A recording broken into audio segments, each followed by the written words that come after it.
And a good example of this would be my job hopping phase. I know a lot of people like despise job hopping, and people judged me for it a lot as well. Like, why can't you stay at a job longer than a year? Like, what's going on? Like, are you so entitled? Are you such a freaking millennial that if you don't get a promotion within a year, you're leaving? A lot of people judge me for that situation, but I don't know, I kind of turned it around for myself because let's be honest, a year is a really long time. Okay, a year is a long time. So if I feel that within a year this is not the right office for me, it's not the right work environment, why would I stay? Why the hell would I stay longer? And a lot of people would say, yeah, you know, you need to really put in the effort. You need to just be dedicated to this workplace, because if you're dedicated to it, then the situation will get better.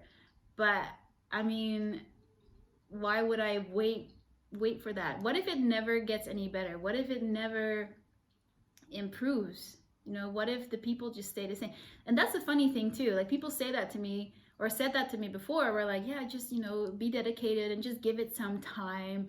And I was like, why do I give it some time? Like, that's not going to change the colleagues. It's not going to change the dynamic of my team. It's not going to change the culture of this office, right? I mean, sure, I could give it more time, but that will only mean that I would get more time to get used to the situation and get into this more negative comfort zone than to actually step out of this office and step out of this work environment and find something that better suits me. So for me, my job hopping phase had some negative sides to it, definitely, but it also gave me this like, no, it also sped up the process of me finding what I really wanted. I could have stayed at my first job, right? I could have still be there right now, hoping, wishing, praying that it would get better. And in the meantime, I know that a lot of the sucky colleagues have left as well. So I mean, you know, it could have been a totally different work situation. But I would have wasted 6 years of my life staying there, hoping for it to get better.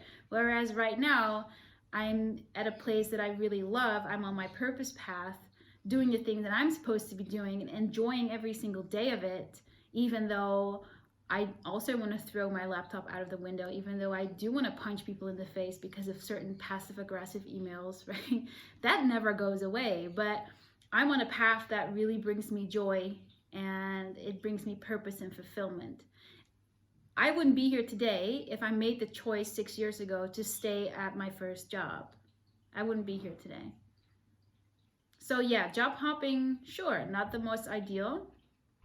It really has some negative sides to it. Definitely, if you're, you know, in your resume, it doesn't really look good. It means that or people make it mean that you're not committed. People make it mean that you are not dedicated to a company, whatever, blah, blah, blah. But it also has a lot of positive sides to it. Job hopping also means you get to experience many other work environments, and you get to choose for yourself which one you like best. Okay? I think I've talked about this before. Maybe it was in the previous podcast episode. I don't know.